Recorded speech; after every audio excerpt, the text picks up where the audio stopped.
Quezon. Kabilang ho yung paparating na bagong taon. Teka ho, dumako muna ho tayo dito sa lalawigan ng Rizal. Kumustahin ho natin itong si Police Colonel Piloteo Gonzalgo, ang naturang Provincial Director ng Rizal Police Provincial Office. Sir, magandang umaga po. Magandang umaga, Jay. Sa iyo at sa iyong mga taga-subaybay. Sir, tayo po ay napapakinggan sa DWAD. Opo, magandang umaga po. Sir, kumusta po yung ating peace and order dyan sa lalawigan ng Rizal, sir? Sa ngayon po, maayos po ang ating kalagayan, mapayapa at okay po ang ating peace and order situation sa buong lalawigan ng Rizal.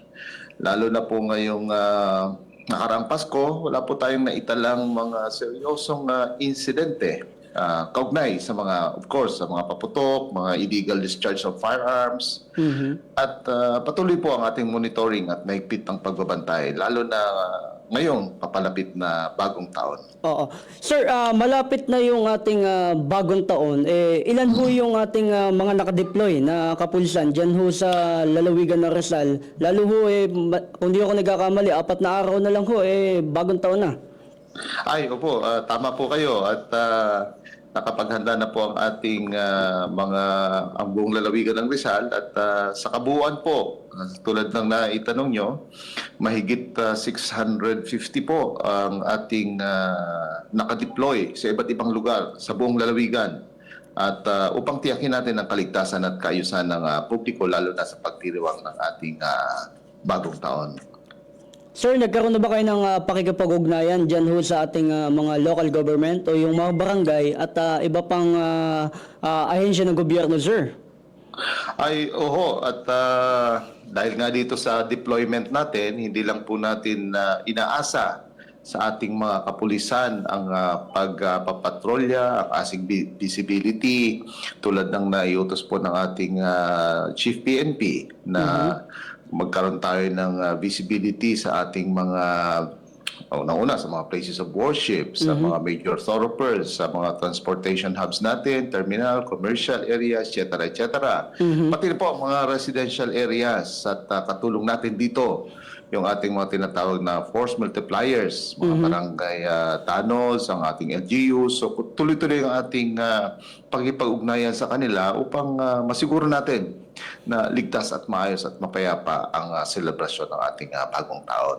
Oh, sir, yung kampanya natin, sir, sa Iwas Paputok at meron na hong mga naputukan na naiulat kamakailan po. Ay, sa atin po dito sa Rizal, maganda po at naging maayos po ang magandang resulta ng kampanya natin sa Iwas Paputok.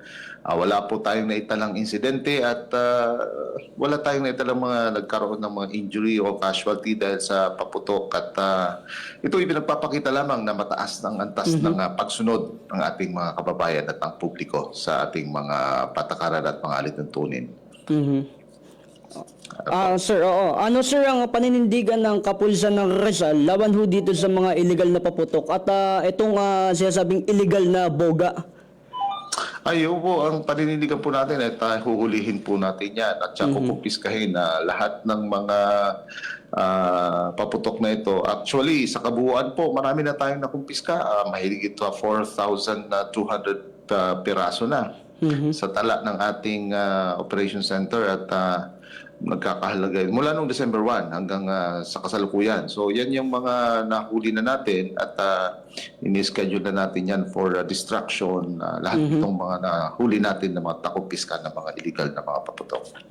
Sir, sa inyong pamumuno, sir, ano yung pangunahin, sir, na layunin ng ating kapulisan ng Rizal ngayong paparating yung bagong taon, sir?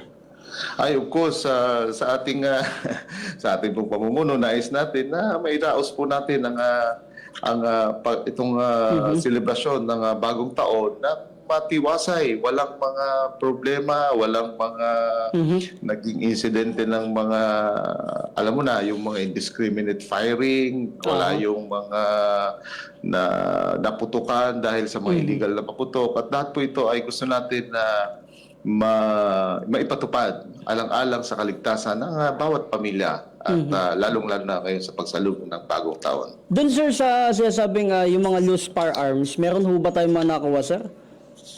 Mga loose firearms, tuloy-tuloy po ang ating kampanya. Meron tayong mga pinafile na mga search warrants at marami rin tayong nakuhang mga bypass operations para dito sa mga loose firearms. So pinapaalalahanan natin of course na ang lahat ng mga nagmamay-ari ng baril ipalisensyahan dito at ayusin ang mga dokumento at papeles para hindi siya maging dagdag sa loose firearms. And of course, patuloy ang kampanya natin para mabawasan at kung hindi man mahinto at makuha natin itong mga loose firearms na ginagamit ng mga kriminal para sa kanilang mga aktibidades na masama. Kamakailan sir, nakita namin kasama nyo si Regional Director General Kenneth Lucas dyan sa Tanay Rizal. Nag-ikot ho kayo, tinignan nyo yung mga outpost. Yes, opo. At binisita po ng ating butihing regional director na si Police Brigadier General Paul Kenneth Lucas yung ating pinapagawang mga police outpost sa Marilake. Meron tayo dito sa Tanay at meron dito sa May Masungi area sa Baras. So, at nakapaglagay po tayo ng police na magiging dedicated para bantayan ang kahabaan ng Marilake at para maiwasan na rin ang mga insidente ng mga aksidente na mga nangyayari diyan sa Marilake. Sir, nasa inyong pagkakataon sir, mensahe nyo at pananawagan nyo sa publiko upang mapanatili po nating ligtas at payapa yung pagsalubong sa bagong taon sir. Opo, at ang masasabi ko lang po ay para sa ating mga kababayan, higpitan na natin. Huwag nating pakiusapan. mahigpit po nating pinapaalala sa ating mga kababayan na alam mo, ipagdiwang na lang itong bagong taon ng responsable at ligtas.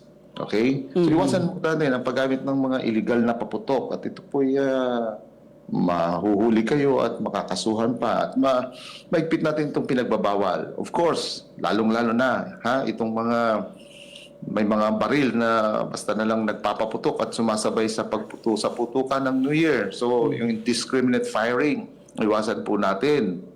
Dahil ito ay mapanganib.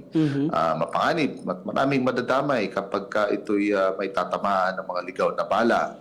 So may kaparusahan din ito sa ilalim ng ating batas. So paalala rin po sa lahat na may hawak ng mga baril na of course kasama ng mga licensed firearms dito na kailangan natin maging maingat at huwag nating busuhin ang binigay sa atin na pribilehiyo sa pagmamay-ari ng baril. Huwag nating gagamitin ito sa illegal sa pagpapaputok. Okay? So ang publiko naman, makipagtulungan tayo sa ating mga kapulisan at of course, sundin natin ang mga ordinansa ng lokal na pamahalaan at mag-report ng anumang mga kinahinalang aktibidad. So, yun lang po at sama-sama po nating panatilihin ang kapayapaan at kaligtasan ng bawat pamilya, lalo na ngayong pagsalubong sa bagong taon, Jay.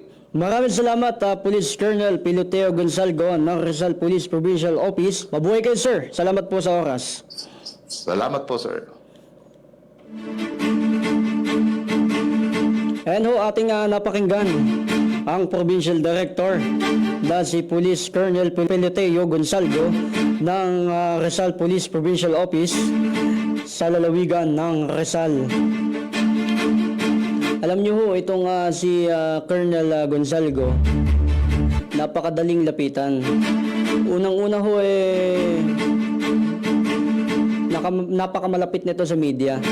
Kasi unang-una, sinasabi ho sa direktiba ni PNP Chief, ni General Melencio Nartates, palakasin yung ugnayan ng ating kapulisan sa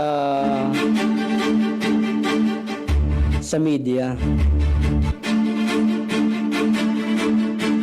Ayan ho, ang oras natin, alas 11:19 ng umaga. Sa mga nais magpadala ng mensahe, nakabukas ang aming text line 0927-634-3005.